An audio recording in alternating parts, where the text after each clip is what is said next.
Assalamualaikum warahmatullahi. Kementerian Pendidikan KPM menggariskan 7 ketetapan dan perincian bagi menangani isu beg berat dialami murid sekolah secara menyeluruh. Ia membabitkan penyediaan loker di sekolah rendah, penyusunan semula jadual waktu, bilangan buku latihan, penggunaan buku aktiviti dan kerja, pengenalan buku teks digital, pelaksanaan pengajaran dan pembelajaran PDP serta kerjasama dengan Jabatan Kemajuan Islam Malaysia atau JAKIM. Menteri Kanan Pendidikan Datuk Dr. Razzie Jidin berkata ia dibuat berdasarkan penelitian ke atas maklum balas diperoleh yang mendapati isu beg berat adalah kritikal dalam kalangan murid khususnya tahap 1 iaitu tahun 1, 2 dan 3.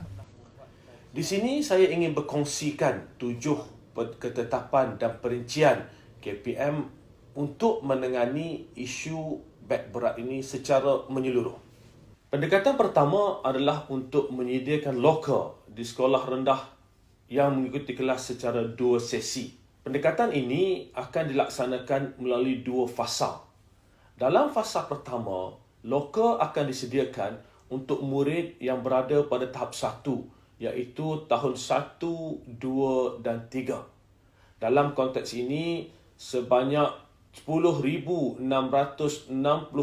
buah kelas dengan lebih 323,000 orang murid yang berada pada tahap 1 di seluruh negara akan disediakan loker di kelas masing-masing.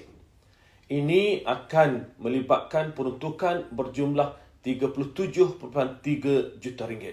Bagi fasa 2 pula, penyediaan loker akan diperluaskan kepada murid tahap 2 iaitu tahun 4, tahun 5 dan tahun 6 di sekolah rendah yang beroperasi secara 2 sesi.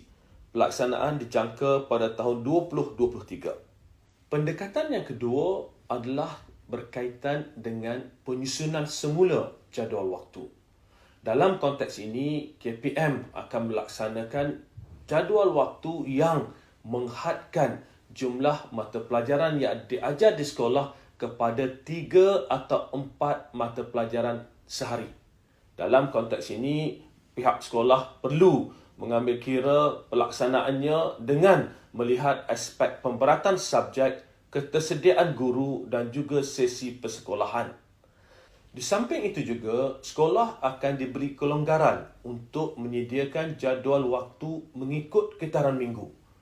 Berdasarkan jadual waktu mengikut kitaran minggu, hanya subjek-subjek tertentu akan diajar dalam sesuatu minggu itu.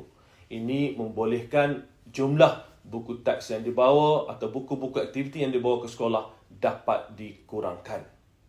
Pendekatan ketiga adalah berkaitan dengan buku latihan.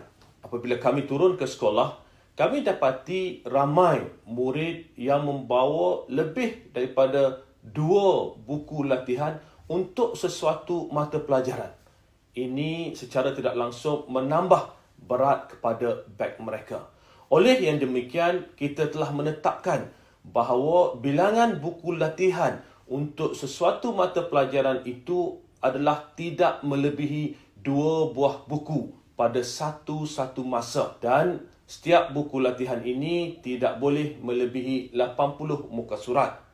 Pendekatan keempat adalah berkaitan dengan buku aktiviti dan buku kerja. Dalam konteks ini, murid hanya dibenarkan untuk menggunakan buku aktiviti yang disediakan oleh KPM. Buku kerja hanya boleh digunakan sebagai bahan rujukan atau bahan ulang kaji di luar waktu pengajaran dan pembelajaran di sekolah. Pendekatan kelima adalah berkaitan dengan buku teks digital. KPM menumpukan penerbitan baharu buku teks dalam format digital yang dilaksanakan secara berterusan. Dalam konteks ini, sebanyak 692 judul buku teks digital telah dimuat naik dalam pelantar delima. Murid yang mempunyai peranti boleh mengakses buku teks digital ini bagi memudahkan pembelajaran mereka. Pendekatan yang keenam adalah berkait dengan pelaksanaan pengajaran dan pembelajaran di sekolah.